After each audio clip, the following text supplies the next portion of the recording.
Academy. இன்னைக்கு நம்ம என்ன வீடியோ பார்க்க போறோம் அப்படின்னா 10th தமிழ் 3வது இயல் பார்த்துடலாம். ஸோ அதுக்கு முன்னாடி நம்ம சேனலுக்கு புதுசாக இருந்தீங்கன்னா சப்ஸ்கிரைப் பண்ணிக்கோங்க, பக்கத்தில் உள்ள பெல் ஐக்கனையும் கிளிக் பண்ணிக்கோங்க. ஸோ இப்போ நம்ம அகாடமி சார்பாக ஃப்ரீ டெஸ்ட் பேட்ச் அப்படிங்கிற ஒன்று வந்து 2025ஆம் ஆண்டு குரூப் 4க்கு போட போகிறோம். அதுக்கான ஷெடியூல் வந்து என்னன்னா நெக்ஸ்ட் வீக் அப்லோட் பண்ணுவோம். ஸோ யார் யாருக்கு விருப்பம் இருக்கோ எல்லாருமே அந்த டெஸ்ட்டில் ஜாயின் பண்ணிக்கலாம். ஸோ அதுக்கான ஃபீச்சர்ஸ் எல்லாமே நம்ம வீடியோ போடுவோம், அதை பார்த்து தெரிஞ்சுக்கோங்க. சரி, வாங்க வீடியோக்குள்ள போகலாம். ஸோ இப்போ கூட்டாஞ்சோறு, சரிங்களா? ஸோ இந்த டாப்பிக்கில் நமக்கு ஃபர்ஸ்ட் இருக்கக்கூடிய டாபிக் என்ன, விருந்து போட்டுறதும். ஸோ விருந்து போட்டுறதும் என்னது, ஜென்ரலாக இந்த படத்தில் பார்த்துட்டிங்கன்னா நம்ம வீட்டுக்கு வரக்கூடிய விருந்தினர் எல்லாரையும் முகமலர்ச்சியோடு வரவேற்று சோறு போடுவோம், அதான் வந்து விருந்து அப்படின்ட்டு இருக்காங்க. ஸோ இந்த காலத்தில் வந்து என்னன்னு கேட்டிங்கன்னா விருந்து அப்படிங்கிறது ஒன்று இல்லாமலே போயிடுச்சு. ஸோ விருந்தே புதுமை அப்படின்னு சொல்லியிருக்காங்க. ஸோ புதுமைன்னா என்னது, வீட்டுக்கு புதுசாக வந்தவங்களுக்கு தான் சோறு கொடுக்கணும் அப்படின்னு சொல்லிட்டு யார் சொல்கிறா, தொல்காப்பியர் சொல்கிறாங்க. ஸோ விருந்து வந்து இந்த காலத்துல ரொம்ப தொல்லையான ஒண்ணா இருக்குப்பா, புதுமையான ஒண்ணா இருக்கு. ஸோ அதான் விருந்துனா தொல்லைன்னா தொல்காப்பியம் அப்படின்னு நான் வச்சுக்கணும். ஸோ திருவள்ளுவர் வந்து இல்லறவியல் அப்படிங்கிற ஒரு அதிகாரத்துல ஒரு விருந்தோம்பலை வலியுறுத்த ஒரு அதிகாரத்தையே வந்து என்னன்னு கேட்டீங்கன்னா உருவாக்கியிருக்காரு. அதுல நமக்கு தெரியும் இந்த திருக்குறள், மோப்பக்குலையும் மனைச்சம் அப்படிங்கிற திருக்குறள், அதான் சொல்லியிருக்காங்க. ஸோ அது போக இங்க பார்த்துட்டீங்க அப்படின்னு கேட்டீங்கன்னா இந்த தொல்காப்பியர் சிலப்பதிகாரத்தை பாருங்க, தொல்லோர் சிறப்பின் விருந்தெதிர் கோடலும் இழந்த எண்ணெய். ஸோ கணவனை இழந்ததை விட எனக்கு விருந்தினருக்கு சோறு போட முடியலையேங்கிறதான் கவலையா இருக்கு அப்படின்னு சொல்லிட்டு யார் சொல்லிருக்கா, நம்மளுடைய கண்ணகி அம்மையார் வந்து என்ன சொல்லியிருக்காங்க, அது சொல்லியிருக்காங்க.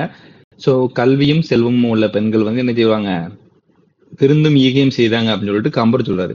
ஸோ இதுக்கு எப்படி நான் வச்சுக்கிறோம்னா கல்வி. ஸோ அந்த கல்வினா என்னதுப்பா, ஸோ வாத்தியார் அடிச்சா மட்டும்தான் அவன் என்ன செய்வான், மாணவர் நல்லா படிப்பான். ஸோ அப்போ ஏதோ வச்சு அடிப்பாரு, கம்பு வச்சு அடிப்பாரு. அப்போ கல்வியும் செல்வமும், கம்பு வச்சு அடிச்சா கல்வி கற்பான், செல்வம் பெறுவான், செல்வம் பெற்று அவன் விருந்தையும் ஈகையும் செய்வான் அப்படின்னு ஞாபகம் வச்சுக்கோங்க. கலிங்கத்து பரணியில வந்து என்ன கேட்டீங்கன்னா சேங்குண்டர் விருந்தினருக்கு சாப்பாடு போடுறவங்களுக்கு முகமலர்ச்சியை உண்மை சொல்லிருக்காரு. ஸோ ஒரு களி, நம்ம வந்து ரொம்ப வயிற்று பசியில இருக்கோம், அப்போ களி கொண்டு வராங்க, களி கொண்டு வந்தா நம்ம முகம் எப்படி மலருமா, அப்போ கலிங்கத்து பரணினா முகமலர்ச்சி. இது ரெண்டையும் நீங்க ஹிண்டா வச்சுட்டீங்கன்னா இதை கிளியர் பண்ணிடலாம். ஸோ இந்த பாருங்க, ஸோ பொருந்து செல்வமும் கல்வியும் பூத்தலால் வருந்தி வந்தவருக்கு ஈதலும் மைகளும் விருந்து அன்றி விளைவனையாவை, கம்பராமாயணத்தில் இருக்கு. ஸோ விருந்தினரும் மதியவரும் நெருங்கி மேன்மேலும் முகமலரும், முகமலர்ச்சியை வச்சு கலிங்கத்து பரணி அப்படின்னு சொல்லியிருக்காங்க. ஸோ இங்க பாருங்க, தனித்து உண்ணுன்னா உனக்கு என்ன செய்வாங்க, அடிப்பாங்க. ஸோ தனியே சாப்பிட்டோம்னா அடி விழும். அதான் அப்போ விருந்தோம்பல் பெண்ணுடைய அடிப்படையே என்ன அப்படின்னு கேட்டீங்கன்னா தனித்து உண்ணாமை. அமிழ்தமே கிடைத்தாலும் நான் மட்டும் சாப்பிடக்கூடாது, எல்லாரும் சாப்பிடணும் அப்படின்னு நினைப்பாங்களாம். ஸோ உண்டால் அம்மை உலகம் இன்றிருந்தம் அமிழ்தம் இவைதான் ஆயினும் இனிது என தமிழர் உண்டலும் இலவே அப்படின்னு புறநானூறு ஒரு பாடல் இருக்கு. ஸோ ரொம்ப ரொம்ப அருமையான ஒரு பாடல். கடலூர் மாய்ந்த இளம்பெருவெழுதி அப்படிங்கிறவர் தான் இந்த பாடலை வந்து நல்லா படிச்சிருப்பாரு. ஸோ இது எதுக்காக சொல்லியிருக்காங்க அப்படின்னு கேட்டீங்கன்னா அம்மா வந்து அதாவது உண்டால் அம்மா தனியா நான் இந்திரர் கொடுத்த அமிழ்தமா இருந்தாலும் நான் தனியா சாப்பிட மாட்டேன் அப்படின்னு சொல்லியிருக்காப்ல. ஸோ உண்டால் அம்மா வந்து சாப்பிட்டு வெளியே போ அப்படின்னு தான் சொல்லுவாங்க. அதனால வெளியே போனா புறநானூறு அப்படின்னு வச்சுக்கணும். ஸோ அல்லில் ஆயினும் நல்லில் கொடுக்கணும் அப்படிங்கறதான் ஒரு இது. ஸோ அல்லில் ஆயினும் விருந்தவரின் ஊக்கம் அப்படின்னா என்னன்னா, நடு இரவுல வந்தாலும் சரி என்ன செய்வாங்களாம், சாப்பாடு போடுவாங்களாம்.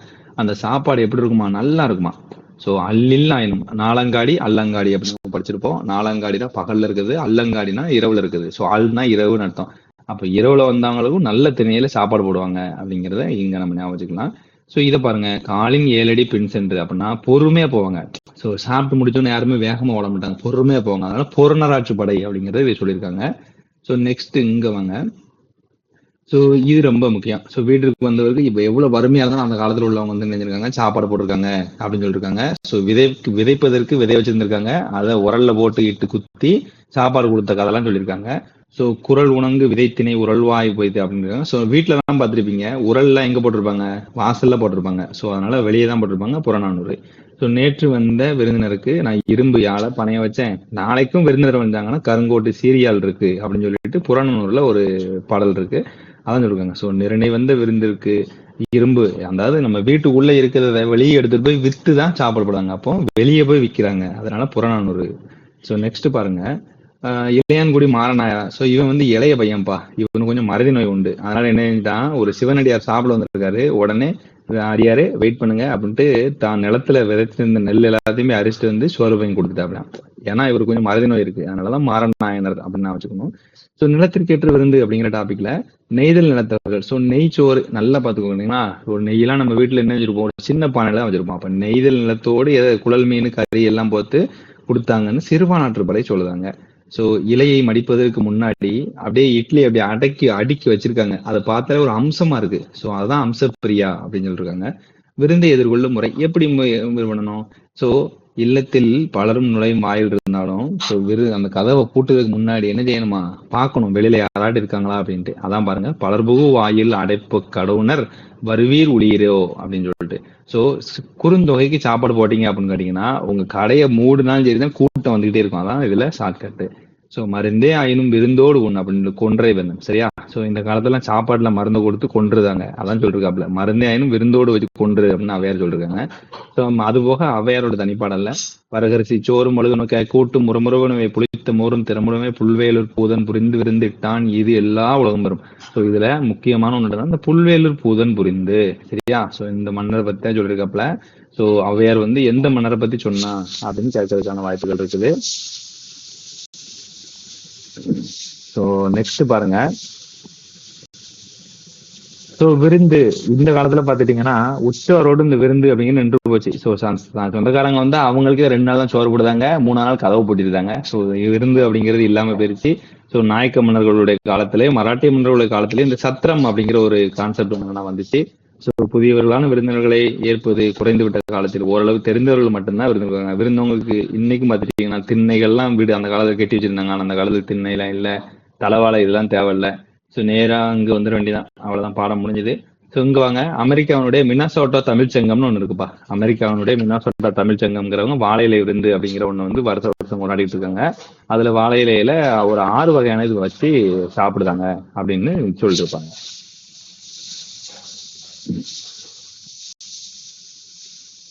ஸோ அடுத்த இது என்ன அப்படின்னு கேட்டீங்கன்னா காசி கண்டம். ஸோ காசி கண்டம் அப்படிங்கிறது என்ன அப்படின்னா அதிவீரராம பாண்டியர். சரியா? அதிவீரராம பாண்டியர் தான் யாருப்பா? ஸோ இதை பாருங்க, இந்த பாட்டை நம்ம வேற மனப்படமே பண்ண வேண்டாம். இந்த இருக்கலாம், இந்த படத்தை வச்சையும் நம்ம அப்படியே ஞாபகம் வச்சுக்கலாம்.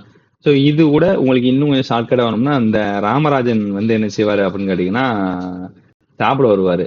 ஸோ சாப்பிட வரும்போது என்னாகும், அந்த கவுண்டமணியும் இன்னொருத்தரும் என்ன செய்வார், ஏய் சொந்தக்காரன் வந்துட்டான்டா சோத்துக்குன்னு போவாங்களா, அந்த காமெடி மட்டும் ஞாபகம் வச்சுட்டீங்கன்னா இந்த பாட்டை அப்படியே ஞாபகம் வச்சுக்கலாம்.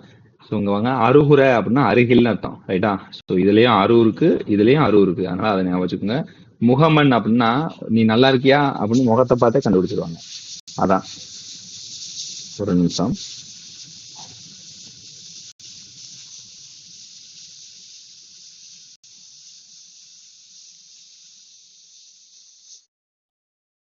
ஓகே. ஸோ இல்லொழுக்கம் அப்படிங்கிற டாபிக்ல இது இருக்குது. ஸோ பாடலோட பொருள் பாருங்க, விருந்தினராக ஒருவர் வந்தானா அவனை வியந்து உரைக்கணும். ஏய் சோத்துக்கு வந்துட்டான்டா, கதவை மூடுங்கடா அப்படின்னு நல்ல சொற்களை பேசணும். வந்துட்டியாடா திங்க அப்படின்னு நல்ல சொற்களை பேசணும். முகமலர்ச்சியோட அவர் நோக்கணும். வாடா வெண்ண அப்படின்னு வீட்டுக்குள்ள கூப்பிடுவாங்க. வீட்டிற்குள் வருக வருக அப்படின்ட்டு வீட்டுக்குள்ள இருக்க பெண் சொல்லுவாங்க. வந்த உடனே என்ன செய்வாரு, வீட்டுல இருந்து சின்ன பிள்ளைய எல்லாருமே எதிரில் நிற்கும். ஸோ எதிரி நிறுத்தல். அடுத்து அவன் மணமகளும்படி அன்கிள் நல்லா இருக்கீங்களா அப்படின்னு அந்த சின்ன பிள்ளைய பேசும். அடுத்து அவர் அருகிலேயே பக்கத்துல உட்கார்ந்து கூட அந்த சின்ன பிள்ளைய. அடுத்து அவங்க வீட்டை விட்டு வெளியே போகும்போது வாசல் வரைக்கும் போவாங்க. போயிட்டு திரும்பி இந்த வீட்டு பக்கம் வந்துடாடா அப்படின்னு முகமன் கூறுவாங்க. ஸோ இது எல்லாமே ஷார்ட்கட்டுக்காக தான் சொல்லியிருக்கேன். முகமன் கூறுவாங்க. ஸோ இந்த 8 பண்புகளை பத்தி 9 பண்புகளை பத்தி சொல்லியிருப்பாங்க. ஸோ இது கேட்கறதுக்கான வாய்ப்பு இருக்கு. மொத்தம் எத்தனை விருந்தோம்பல் பண்புகளை பத்தி சொல்லியிருக்காங்க அப்படின்ட்டு. ஸோ உரைத்த இது எப்படி நமக்கு பிரித்தெழுதுகள்லாம் இலக்கணங்கள்லாம் பார்த்துடலாம். ஸோ நெக்ஸ்ட் இங்க வாங்க கீழே நன்மொழினா பண்புத்தொகை, நன்மையான மொழி, வியத்தல் எல்லாமே ஈற்று தொழிற்பெயர்கள் அப்படின்னு வச்சுக்கணும். ஸோ இங்க பாருங்க விவேக சிந்தாமணி, இதுல நம்ம நடிகர் விவேக் ஞாபகம் வச்சுக்கிட்டோம்.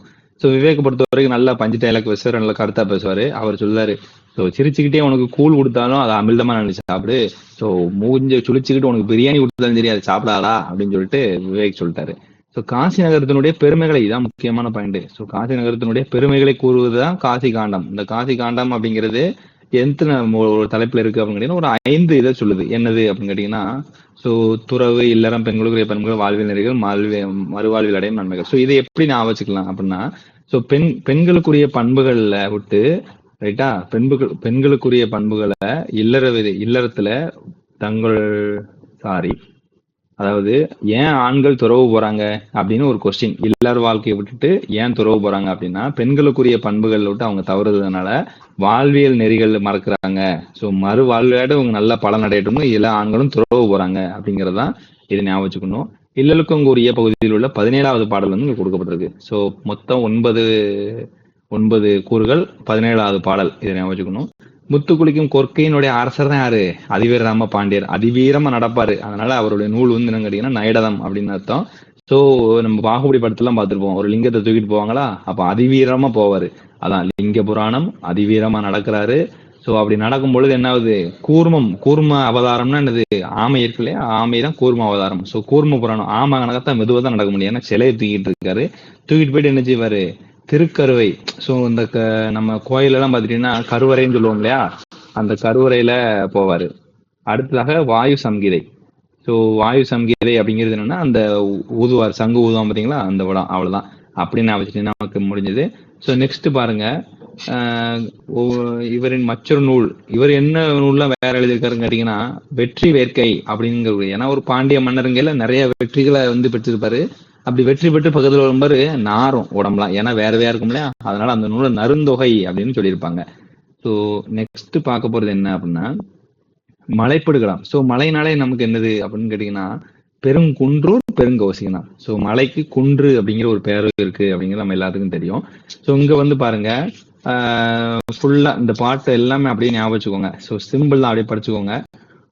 இதுல பாருங்க, அசைனா இலைப்பாரி. ஸோ அசதியா இருந்தா இலைப்பாரிட்டு போங்கப்பா. ஸோ அல்கி அப்படின்னா தங்கி அப்படின்னு அர்த்தம். ஸோ அல்கினா தங்கி. கடும்புனா சுற்றம். நம்ம சுற்றி இருக்கவன் தான் நினைச்சுவான் கெடும்பு நினைப்பான் நமக்கு. நரலும்னா ஒழிக்கும். ஆரினா அருமை. படுகர்னா படுபள்ளம். படுபள்ளத்துல விழுந்துட்டியப்பா. ஸோ வயரியம்னா கூத்தர். கூத்தாடிட்டு என் வயிற்றுக்காக தான் நான் கூத்தாடுறேன் அப்படின்னு சொல்லுவாங்கல்ல. ஸோ நெக்ஸ்ட் பாருங்க, வேவைனா வெந்தது. இரடினா திணை. பொம்மல்னா சோறு. சரியா? ஸோ இந்த மாதிரி பொருட்கள்லாம் வந்திருக்கு. அடுத்து நம்ம பாக்குறது என்னன்னு கேட்டீங்கன்னா ஈல முடிஞ்சதுனால என்ன கேட்டீங்கன்னா இனிமையான சொல்லுன்னு வச்சுக்கோங்க. அப்ப சொல்லி செயல விடை. அடுத்து வேற என்ன இருக்கு?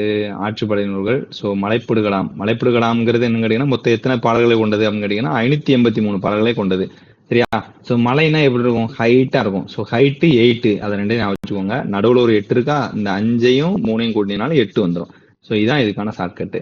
ஸோ அடுத்து இந்த பாடல் வந்து என்னன்னா கூத்தர் ஆற்றுப்படை. ஒரு கூத்தன் இன்னொரு கூத்தரை வந்து என்ன செய்யறான் அப்படின்னு கேட்டீங்கன்னா ஆற்றுப்படுத்துறான். அதனால இது வந்து கூத்தராட்சிப்படை அப்படின்னு சொல்றாங்க. சரியா? சோ மலையை யானையாகவும் அதில் எழக்கூடிய ஓசையை வந்து மதம் அப்படின்னு விளக்குவதால இதை மலைப்படுகலாம் அப்படின்னு சொல்றாங்க. சோ மலையில நின்று பாத்தீங்கன்னா நன்னா தெரியும். பாத்துறீங்களா? அதான் அந்த பாடுடைய தலைவன். அவ்வளவுதான். சோ நன்னன் அப்படிங்கிற குறுநில மன்னனை பாடுடைய தலைவனாக கொண்டு இரண்டை முட்டத்து பெருங்குன்று பெருங்கோசினால் படிச்சிருக்காரு. சரியா? சோ கம்பங்கூழ் அப்படிங்கிறது கருப்பு நிற கரிசல் மண்ணினுடைய இயற்கை தங்கம் எதுன்னு கேட்டீங்கன்னா கம்பு அப்படின்னு வச்சுக்கோங்க. அவ்வளவுதான். சோ கோபாலபுரத்து மக்கள்னா கி ராஜநாராயணன் அப்படின்னா வச்சுக்கணும். ஸோ இது எல்லாமே கோயில்பட்டி, நம்ம சவுத் சைடு உள்ள ஒரு பாடம், ரொம்ப சூப்பரா இருக்கும். இதுல வந்து என்ன கேட்டீங்கன்னா அந்த கரிசல் எழுத்து அப்படிங்கிற ஒண்ணு கொண்டு வந்தவர் யாருன்னு கேட்டீங்கன்னா அழகிரிசாமி தான். ஆனால் அதை வந்து ஒரு கரிசல் இலக்கியமா படிச்சவர் யாருன்னு கேட்டீங்கன்னா கி ராஜநாராயணன் தான். ஸோ இவரை பொறுத்த வரைக்கும் என்ன கேட்டீங்கன்னா பூமணி, வீர வேலுசாமி. ஸோ வேலை செய்யணும்ப்பா, பூ வேலை. கோயில்பட்டிலாம் போயிட்டீங்கன்னா பூ வேலை செய்யணும், அதான் ஷார்ட்கட்டு. ஸோ ஜெயபிரகாசம் செய்ய வச்சுக்கணும். வீர வேலுசாமி வேலை செய்யணும். பூமணி அடுத்து வந்து சே தர்மன், வேலை ராமமூர்த்தி. இதுலயும் ஒரு வேலை வந்துருச்சா? ஸோ இது பண்ணி வச்சுக்கோங்க. ஸோ நெக்ஸ்ட் இங்க வந்தீங்கன்னா பாய்ச்சல் அப்படின்னு கேட்டீங்கன்னா பாத்தி. பதனம்னா கவனமாக பார்த்து பதனமா போடா. ஸோ நீத்து பாகம்னா மேல் கஞ்சி. ஸோ நம்ம எதுங்க நீந்துவோம்? தண்ணி மேலதான் நீந்த முடியும். அதனால நீத்து பாகம்னா மேல் கஞ்சி. கடிச்சு குடித்தாலும் வாய்ச்சி குடித்தாலும். மகிழ்னா சோற்று கஞ்சி. நம்ம அறவயிறு சோத்து கஞ்சி குடிச்சாலும் மகிழ்ச்சியா இருக்கணும்டா. ஸோ மகுழி. வரத்துக்காரன்னா புதியவன், எவனோ புதுசா வாராண்டோய் அப்படிங்காங்கல்ல. ஸோ சடைத்து புளித்துனா சளிப்பு. அழுக்கம்னா அழுத்தம் அழுப்புன்னு அர்த்தம். தொலைவட்டையில்னா தொலைவில்னு அர்த்தம். சரியா? ஸோ இங்க பாருங்க, கோவலபுர கிராமம் புதினத்தை தொடர்ந்து எழுதப்பட்ட கதை தான் என்னது? கோபாலபுரத்து மக்கள். இது நல்லா புரிஞ்சுக்கணும். ஒரு கிராமம்னு ஒன்று உருவானதான் அந்த கிராமத்தோட மக்கள்னு வருவாங்க. அதனால கிராமம் ஃபர்ஸ்ட், மக்கள் ரெண்டாவது. ஆசிரியர் தன் சொந்த ஊரான இடைச்செவல் அப்படிங்கிற ஊருடைய மக்களுடைய வாழ்க்கையை வச்சு இந்த இதை எழுதியிருப்பாரு. ஸோ இந்திய சுதந்திர போராட்டத்தோட இது தொடர்புடையதுனால இதுக்கு 1991ஆம் ஆண்டு சாகித்ய அகாதமி விருது வந்து கொடுத்துருப்பாங்க அப்படின்னு வச்சுக்கணும். ஸோ கோவலபுர கிராமம் அப்படின்னா ஸோ அந்த ஊர்ல எல்லாருக்குமே என்ன ஆகும்? கோபம் வரும். ஸோ 19 அப்படின்னு சொன்னா அந்த 19 அப்படியே திருப்பி போட்டு சொல்லுவாங்க. 91 அப்படின்னு சொல்லுவாங்க. ஸோ கோவலபுரம்னா அந்த மக்கள் கோவப்படுவாங்க, அப்படியே திருப்பி சொல்லுவாங்க. ஸோ 1991 1க்கு இதை ஞாபகம் வச்சுக்கலாம். ஸோ கி ராஜநாதன் கரிசல் எழுத்தாளர் 20க்கும். ஸோ நம்ம கீரையை ஞாபகம் வச்சுக்கணும் சரியா. ஸோ கீரையை ஞாபகம் வச்சுக்கிட்டா போதும். 20 ரூபா ஒரு கட்டு கீரை. அப்ப 20க்கும் மேற்பட்ட நூல்களை படைச்சிருக்காரு. ஸோ இவருடைய கதை வந்து என்னன்னா ஒரு கதை சொல்லுத மாதிரி இருக்கும், அடுத்து வேற கதைக்கு வந்துருவாரு. அதான் கதை சொல்லியலின் கதை போக்கில் அமைந்திருக்கும் அப்படின்னு சொல்லியிருப்பாரு. ஸோ கீரா அப்படிங்கிற தலைப்புல தொகுக்கப்பட்டிருக்கு. கரிசல் வட்டார சொல்லகராதி அப்படிங்கிற ஒண்ணு உருவாக்கியிருக்காரு. நம்ம இப்ப படிச்சோம் இல்லையா. ஸோ மேல்கஞ்சி நீட்டு பாகம் அப்படின்னு அந்த இது எல்லாமே இவர் உருவாக்குனது. அடுத்து இவர் தொடங்கிய வட்டார மரபு வாய்மொழி புனை கதைகள் கரிசல் இலக்கியம் அப்படிங்கிற பெயர்ல இருக்கு. எழுத்துலகளை இவரை கீரா அப்படின்னு சொல்றாங்க. ஸோ கரங்கு இசை என்னடா கரகரன் சவுண்ட் இருக்கு, என்ஜினுக்கு உள்ள என்னன்னு பாரு அப்படிம்பாங்க, கேள்விப்பட்டிருக்கீங்களா. ஸோ அப்போ உள்ள அகநானூறு. உரந்தை அப்படின்னா திருச்சூர், திருச்சியில உறையூர் இருக்கு இல்லையா, திருச்சி கோழிமாநகரம் அதான். ஸோ இதை பாருங்க. இதை பொறுத்த வரைக்கும் தஞ்சாவூர் கவிராயர் வந்து விருந்தினர் தினம் எப்படி இருக்கணும் அப்படின்னு சொல்லியிருப்பாராம். ஸோ இதெல்லாம் அந்த அளவுக்கு கேட்க மாட்டாங்க. ஸோ மற்றபடி இலக்கணங்கள் இருக்குது. இந்த இலக்கணங்களை நம்ம தனியே ஒரு இதா வந்து போட்டுடலாம். ஸோ இங்க வாங்க கீழே.